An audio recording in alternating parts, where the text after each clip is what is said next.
first and foremost, a child of God, husband, father, entrepreneur, speaker, author, just someone who truly loves people, someone who is looking to use his gifts every day to add value to as many people as possible. I'm human. I'm flawed.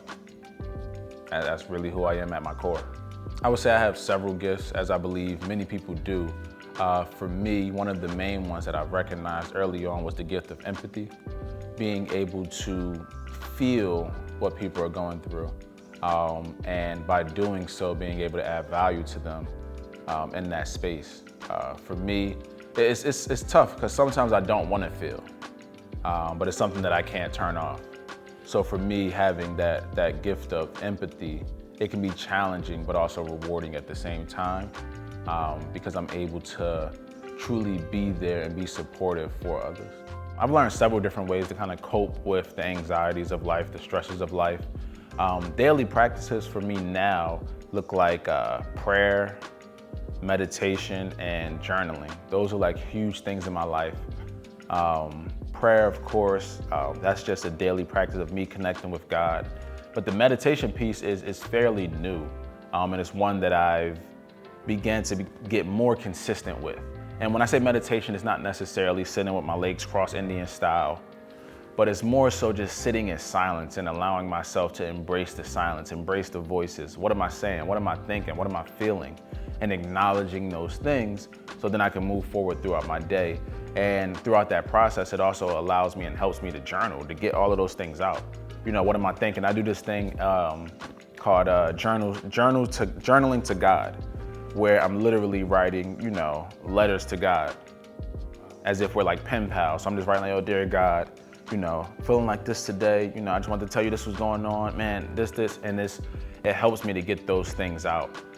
So those three practices, like I said, prayer, meditation, which has been a huge one, and sometimes it's 5 minutes, sometimes it's 20 minutes. It's really whenever I can get that time where there's just quiet, there's just peace, there's nothing else going on, but I can just literally hear my thoughts, I can address those thoughts, and I'm not just on autopilot. That's usually when I'm having my best days, when I can get those three things in early in the morning. When it comes to vulnerability, I've become mature enough to realize that it's a superpower. Specifically, it's my superpower. It's how I connect to other people. It's how I help and serve other people. It's the thing that makes me feel the most free, the most alive, when I'm being vulnerable and transparent, because there's nothing you can hold over my head because I've already revealed it to you. I've already shared it. But you know what I mean? It's like 8 Mile when Eminem was in the rap battle. It's like he already said everything. So when my man Papa Doc tried to come at him, it's like, what are you gonna say? I done told you everything. So you have no ammo. And I'm free to be in my truth. I'm free to be my full self because I've laid it all on the line. So for me, I see my vulnerability as something that is a superpower, something that is encouraging and inspiring to other people, where I'm able to be in a space, be vulnerable, be transparent, not necessarily dumping skeletons out my closet, but using the areas in which I've already healed from to help you to start to search for the areas that you need healing in. And I think that's where I thrive the most, in being transparent. It's the place where I'm the most comfortable now. I remember that I wasn't comfortable before in that space. It was very uncomfortable. And it wasn't until I started to do that inner work where I started to address my issues and realize, like, hey, there's no shame here. There's nothing to be ashamed about. Certain things happened to you, certain things you did. That's life. How are you going to be resilient and move forward? And being vulnerable, what I realized, especially with the work that I've done, I'm able to invite other people on that path to healing for themselves. Not for me, but for themselves. And I see how that has changed the lives of others. Most people don't know that, that I was a trainer, a personal trainer for years, award-winning trainer. Most people don't know that I'm certified in Baptiste yoga, which is really just hot yoga. Most people don't know that I had a fitness studio. These are things I try to like stuff down. And the reason I did that was because it was a very dark and depressing time of my life where I felt very vulnerable and I felt like people were just manipulating me. I felt like people were pulling at me, but nobody was bringing value.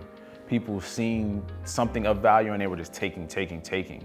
And I was the type of person who was just very naive. Like, yo, man, I was trusting people too much. And I allowed too many people close in where they just drained my energy and just left me there. And I remember how that made me feel, because not only did they drain me, but it affected my relationships. So it affected friendships that I had. It affected my relationship with my now wife. It was like, I remember we were on the rocks about a lot of different things because I was just so blind to it all. Like, I'm gonna just go full with this with people I don't really know like that, or people who don't really care for me like that, just being naive. And I remember her seeing it, but I was so stubborn in my approach that it was like, you weren't gonna tell me what to do. And ultimately it ended up hurting our relationship and things like that. But yeah, that was years ago, man. I had got certified as a personal trainer shortly after basketball stopped. I kind of got into it. I was already working out and somebody was like, yo, you should get into personal training. And I went and got certified. I started training clients and I built up a really good clientele. We were doing work, you know, all over the place. And I was blessed to train a lot of different people from youth all the way to professional athletes. And I got really good at this thing, and it felt good being able to service and help people, not just through physical transformation, but through mental transformation as well. All of my clients will let you know, it's like, it was so much deeper than working out and grabbing dumbbells and doing burpees and stuff. It was like therapy sessions. I'd be in there with you for an hour and it's like, yo, I know about your kids, I know about your marriage, I know about your past, and I'm literally pouring into you for an hour. The fitness part was just a bonus. The fact that you lost 20, 30 pounds was just a bonus. The fact that you gained muscle was just a bonus. But I was able to really just connect with people one-on-one and in group settings and just add as much value as possible. And those efforts were recognized. Like I said, I won. I was awarded as a personal trainer. I ended up beating out, as myself, as a personal trainer, beating out multiple gyms in the training category by myself. And that's a testament to the value that I was adding to people. Even during that time, I ended up getting into fitness competitions myself. I did my first men's physique show. For those that don't know, it's pretty much a show where you have on board shorts like swimming trunks, and you go up there and, you know, they want to see who's the most cut, who has the best poses and things like that. And I went and I placed second in that show. And I got really deep into that fitness lifestyle, and then it became a lot about like vanity. It became a lot about just our bodies. And I didn't like that part of it. And it became a turnoff because I'm like, yo, all we're focused on is how we looked. I remember being obsessed, like looking in the mirror every day at the gym with a stringer tank top on, lifting, like, all right, make sure my bicep is right, my back's right. And it's like, yo, what is this really all about? And it just felt very just shallow. And I remember being deep in that, and it just got really dark. And I walked away from it all completely. I stopped training clients. I stopped doing shows. I would still work out here and there, but I just kind of like cut it all. I was like, I can't do this. And that actually came a little bit after I had my studio.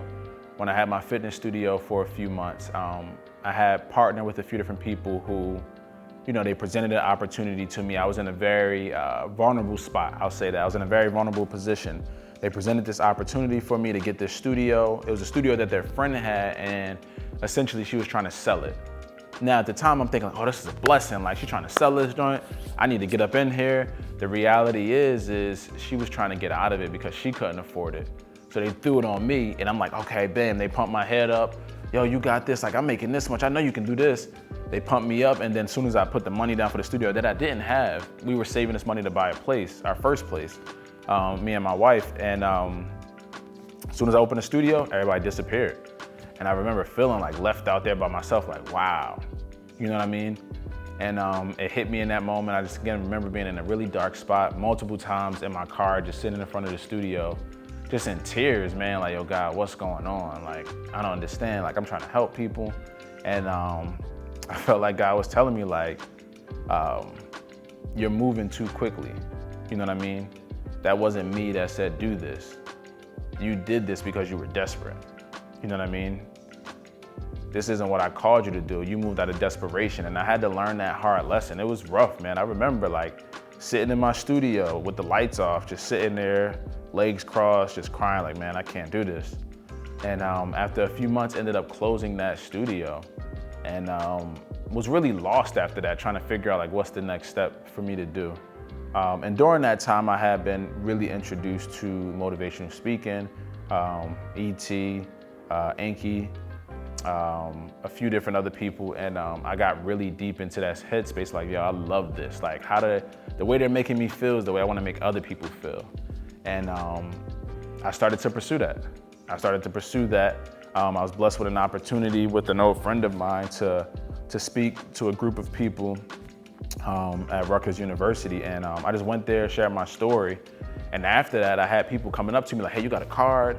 You know, you have something you wanna like? I wanna bring you out." And I'm like, "Oh, I didn't even know this was like a thing like that." I was just coming out to just show love, share my story, kind of get this off, and from there, I started to get invited to go places and speak, and my hunger and my passion for that thing kind of grew and grew up until, you know, I started to really pursue professional speaking.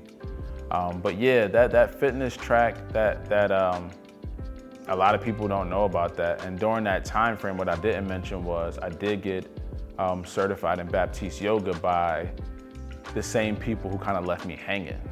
So it was a really rough spot for me. Adversity never stopped. Like traumatic situations never stopped. It was like the norm. You know what I mean? Friends getting shot, people dropping out of school, girls getting pregnant. Like, it was all types of like wild stuff, traumatic situations going on, and I would just block it all off and then just focus on basketball. That was my safe space. And did very well through the help of Zill, as well as, you know, my own skill and playing AAU and really getting myself out there. I was able to get a full ride scholarship to play basketball. And that was huge because no one in my immediate family had graduated from high school. My parents, they had dropped out as teenagers because they had me. So they didn't finish high school. They had me, so that was a huge deal. And I was the first one to get this athletic scholarship, which was big. So I'm like, yo, this is my ticket. I'm ready. Like, it just seemed like everything was gonna be smooth sailing. Like, I can get some money, I can send some home, I'm gonna play pro, I'm gonna travel the world. Like, everything was coming together. I'm like, yeah, thank you, God. And the summer before I was supposed to go down to school, I was staying with my grandpa and living with him, and something traumatic happened, man. I remember coming home and seeing him in a lot of pain, and he was holding his stomach. I'm asking my brother, like, what's going on? He's like, man, he's been like this for quite some time, like since you left. And I'm like, all right, we gotta take him to the emergency room. So we ended up getting him to the emergency room, and when the doctor came out to talk to our family, he let us know that he had gangrene, which is a bacterial infection. And what he had was intestinal, so it was eating away at his intestines. Like, the gangrene was just eating away. And yeah, he wouldn't make it out of that hospital. And I remember how that really just rocked my world, because you think there's this kid who didn't really have healthy outlets to release his emotions growing up, right? Everything was just basketball, but I bottled in so many different things that I've seen, that I've experienced, all types of stuff, from bullying to gang stuff. Like, oh, it was crazy. And I bottled it all in, and I felt like when I lost my grandfather, who I was so close with, it was as if somebody was just cracking and opening the top on a soda can, and it just started to ooze out, and it was about to explode out. And I remember just hitting this very rough patch in my life where everything got foggy and just becoming very, very emotional. And I was like, man, I don't really know how to stop it. And when I got down to school, because I would still end up going to college, when I got down to school, I couldn't even focus. I was just depressed all the time, anxious all the time, stressed. I couldn't even focus on basketball, the reason I was there. You know what I mean? I couldn't even focus on, I was skipping class, like drinking, smoking, like just wilding out. And I ended up leaving after the first semester of school, just like, yo, I'm out. I can't do it, coach. Like, coach, I gotta roll. And the coach was like, what do you mean you gotta leave? And I'm like, coach, mentally, I'm not here. Now I'm on a full ride athletic scholarship, like paid for everything. And they give me money, like stipend money, all types of stuff for work study. Like, it was crazy. And I ended up leaving, coming home, working a little bit, went to a tournament in North Jersey called the EKB, played very well, and got another scholarship, this time to go to New Mexico. I get out there and the same thing happens, where it's like I'm depressed, I'm anxious, I'm stressed, all of this stuff. And I ended up leaving after the 1 year of being there, because the same thing was happening. You know, I didn't understand everywhere you go, there you are. And in total, I would end up going to 5 different colleges before I even got my bachelor's degree. And it wasn't because I wasn't talented. It wasn't because I wasn't, intelligent. It was simply because I was trying to outrun my emotions. I was trying to outrun the trauma instead of doing the deep-rooted work that I'm doing now to address it. Like I was constantly just trying to run everywhere I went. I went up to North Jersey to Caldwell. I was at ACCC for a while. Like I was literally bouncing around from place to place. And what was wild was that even while I was doing that, it was like more adversity was still happening. It was like, yo, it don't stop. Like, okay, hold on, this ain't gonna slow down at all. I ended up losing a close friend to suicide. We ended up being evicted from our home. It was just so much wild stuff happening. And it wasn't until, well, there was a few things. I had some, my really close friends, my boy Tony, he noticed some stuff was off because I had hit a patch where things got so dark that I started to consider suicide. Like I started to really think it through, like, yeah, I'm gonna probably end it off. You know what I mean? I started to heavily think about this on a regular basis to where I was writing about it.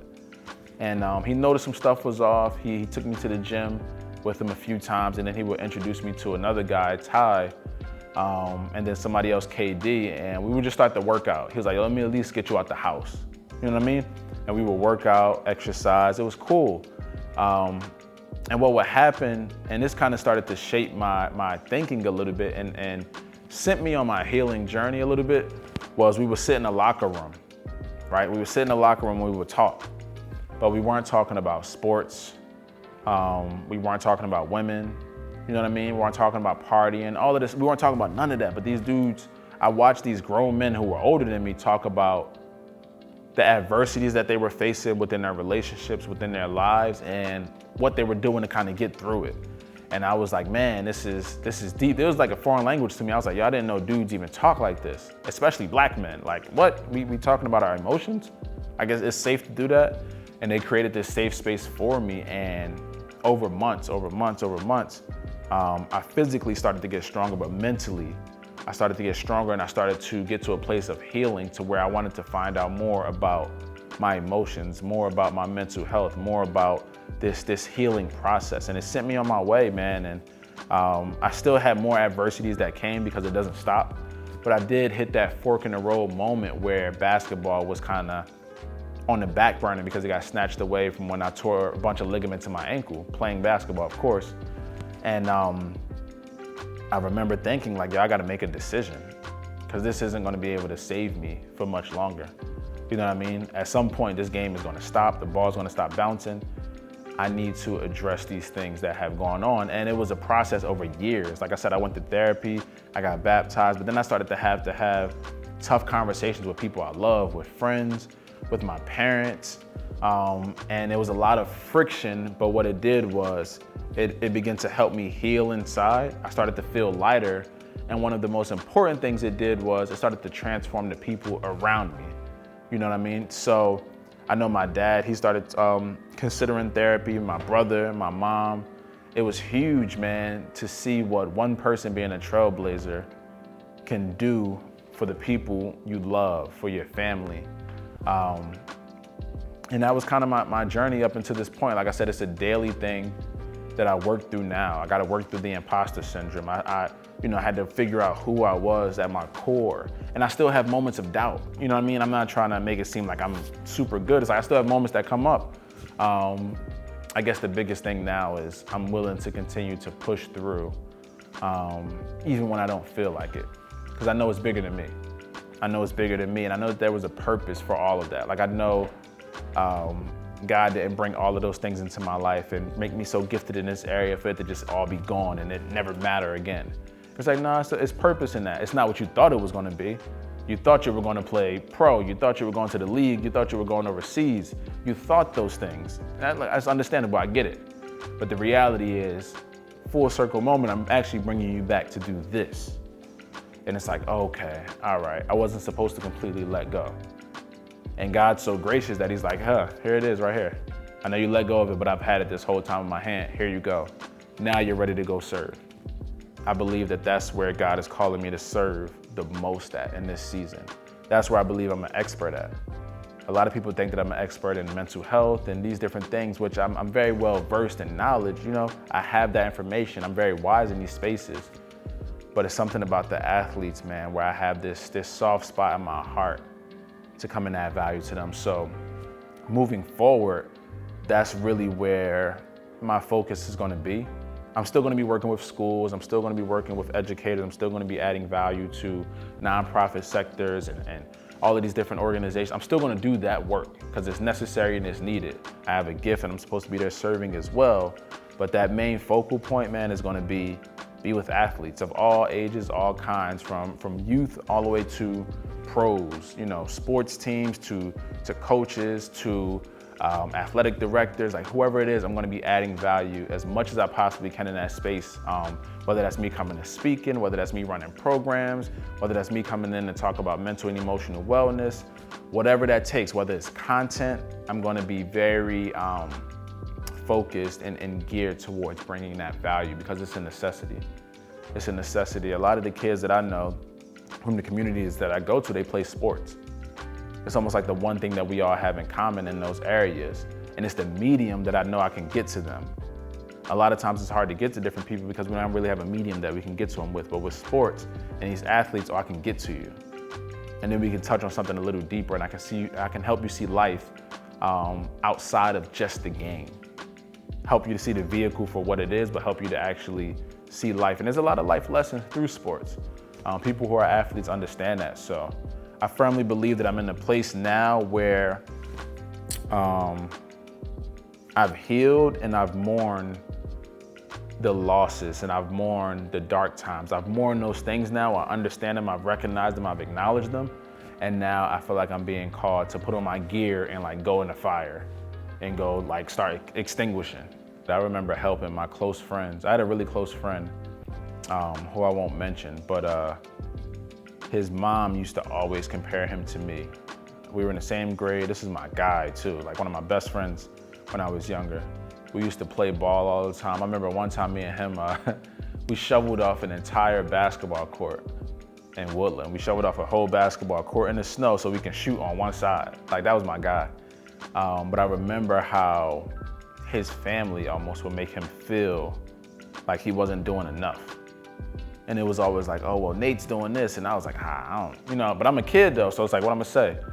But I remember I used to always be big on like, yo, just kind of addressing how he feel, affirming his feelings, because he would try to bottle it in and then letting him know like, yo, you don't have to compare yourself to me, bro. You know what I mean?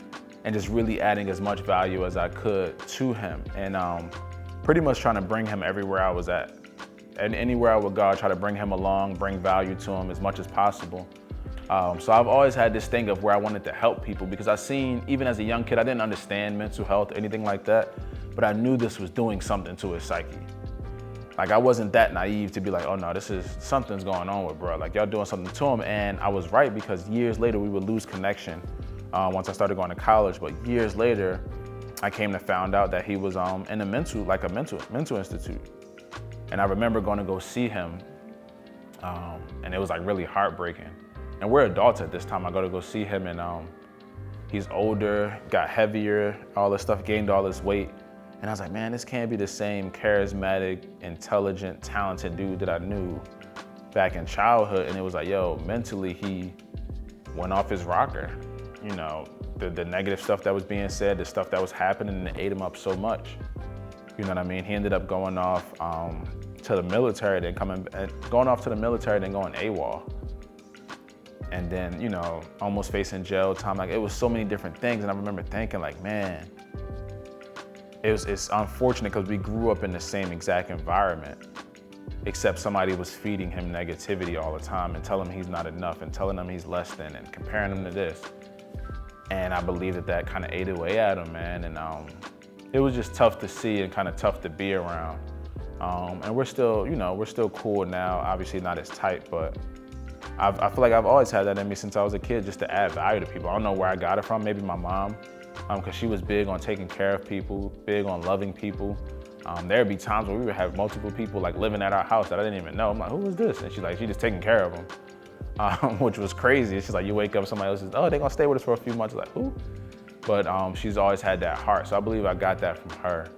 And it's something that I've just carried because I went through so much darkness when the game of basketball was taken away from me, right? I tried to cut that part of my life out, to be honest. I tried to like black it all out and I tried to move forward without it, and I've had success without it, but I realized I've also lacked fulfillment without it as well. And I feel like God's calling me back to the place where I felt the most pain to come and serve and bring value to athletes, bring value to coaches, bring value to leaders in that space. Because I know the mindset of an athlete, I know what it takes to succeed, but I also know about the burdens that we carry, the challenges that we carry. All of the kids that, they coming from the hood and they feel like they gotta take everybody out of the hood, right? The kids that are using these sports to cope with the issues that they're going with at home. They feel like it's the only outlet that they have. It's the only way they'll make it out. Like, I understand that mindset. And then I also understand what happens when the game stops. Like, what happens when the ball stops bouncing. That's a different mindset you gotta have to really know who you are. I remember struggling with identity. Like, yo, who am I now that basketball has stopped? Because everybody knew me as, oh, that's Nate from Bat. Yeah, I know your brother, that's such and such. He played ball, right?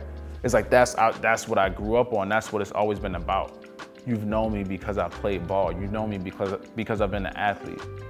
And I had to find who I was outside of that. And that was probably one of the most difficult things that I ever had to do, was find out who I was outside of the realm of sports and athletics. It's really dealing with the aftermath of realizing that the thing you spent majority of your life pouring into is now over. And it's learning to adjust after that to your new reality. And some people do it smoothly, but for the majority of us, man, it's a rough transition, because we've been praised as this individual our entire lives. We've been recognized as this athlete our entire lives. So it's like, when you're no longer that, what do? Who are you without the game? It's something I wish I would have known very early on. It would have made my transition a lot smoother, but I didn't, so I struggled with finding my identity. So I would continuously do things to try to attach my identity to this, attach my identity to that, and try to figure out like who I really am. And a lot of athletes that I know personally are still very challenged with that. It's like the person who comes to the high school game, right? Comes to the basketball game, and they talk about their accomplishment from 30 years ago. Every time, yo, I was like that, bro. You know what I mean? I used to drop 30, 40, that's my name up on the board. And it's like, it's cool, but it's like, we don't care either. You know what I mean?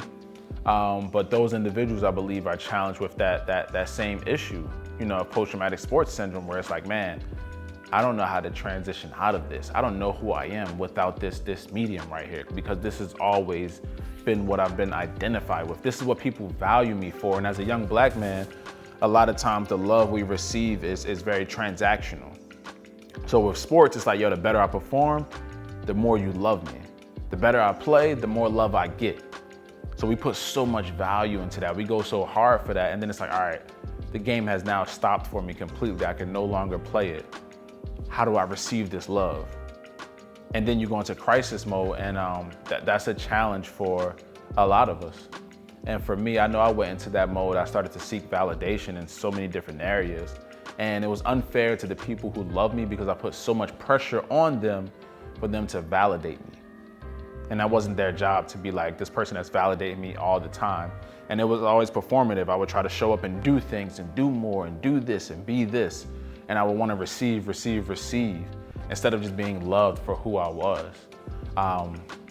And a lot of younger athletes that I know, it's like, man, they need that lesson to be all of yourself, and realize that whether you win this game or not, whether you perform amazing or not, you're still loved.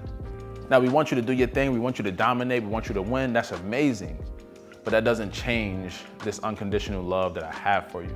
If I had something I could say to younger Nate, the younger version of myself, man, I would let him know that your self-worth is not tied to how you perform, right?